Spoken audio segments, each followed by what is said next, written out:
Breaking. 3, 2, 1. Hi, I'm Michael, and in this session we're going to talk about how to achieve a goal. Why this is important? Because in order to evolve and grow as a person, it's important to set goals and to achieve them in order to make differences in your life. So, what we're going to talk about is strategies that you can implement in order to help you achieve goals. Because one of the number one problems with trying to achieve a goal is not having a strategy, a plan of how to achieve it.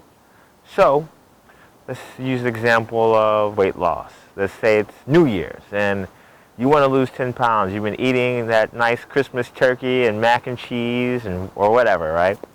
And you got a little bit of a stomach. It happens. It's the holidays, right?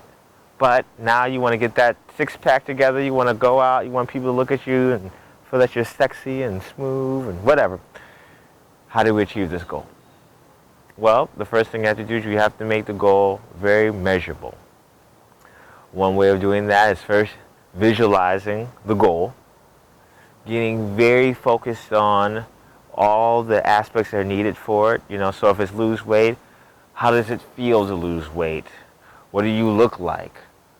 Things of that nature. Then you have to be very specific. So if you want to lose weight, you have to say something like, I want to lose 10 pounds in 2 weeks. Better yet, 14 days from whatever date you're starting at 6 p.m. That's very specific, very measurable.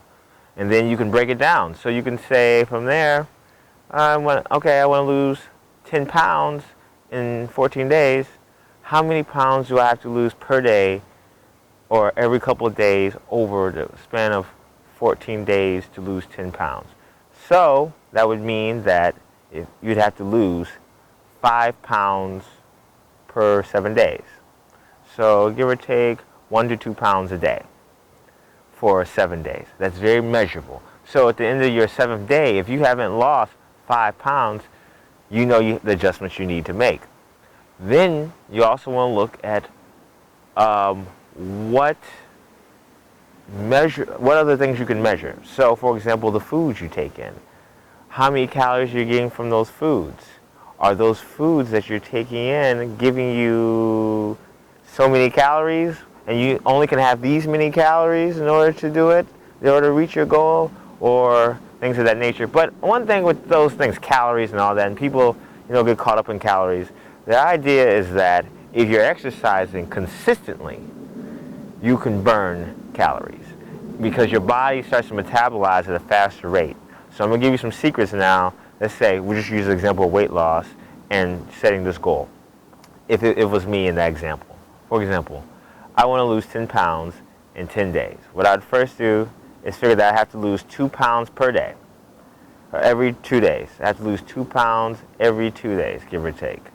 What is the most leverageable exercises I can do within 10 to 15 minutes sessions that help me lose weight? Because chances are, if you're just starting out, you're not going to be able to go 2 hours or 3 hours working out, but you may be able to put in 10 to 15 minutes. One exercise that's great for that is jump roping. You can lose within 15 minutes over 200 calories jump roping. So you say, okay, I'm going to jump rope for 15 minutes per day. Now another strategy to achieving the goal is set your goal at the beginning of the day. Make it something you do every day, and make it the first thing you do at the beginning of the day. When you first wake up, you have the most motivation. As the day goes on, you answer emails, you get distracted by friends and family, you have other things that come up. Before you check your email, before you do anything else, make it a ritual to do your goal. Do your goal first, and then it becomes habit.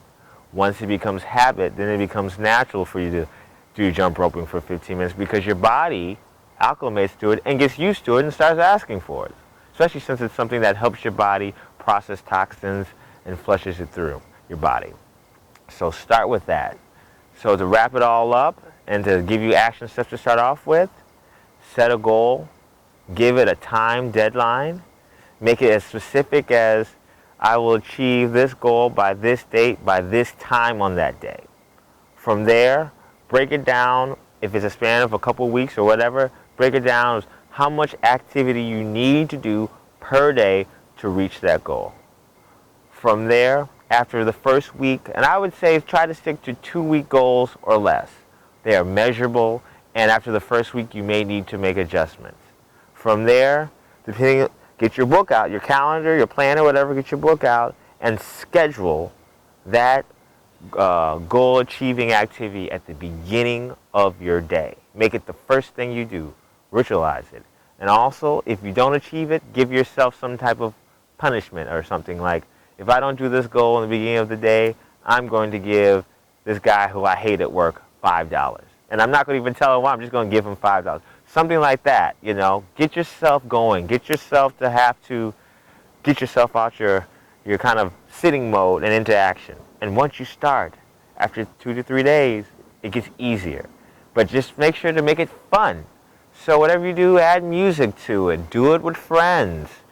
And like I said, use the leverage of other people's resources and times. If you have a friend who likes to exercise and you want to exercise, work out with him. It's easier to do it with other people than to do it by yourself. So these are some tidbits. After this video is over, go and make a list of 5 goals you want to achieve. Choose one of them. Make a time span in which you want to achieve it. Be very specific.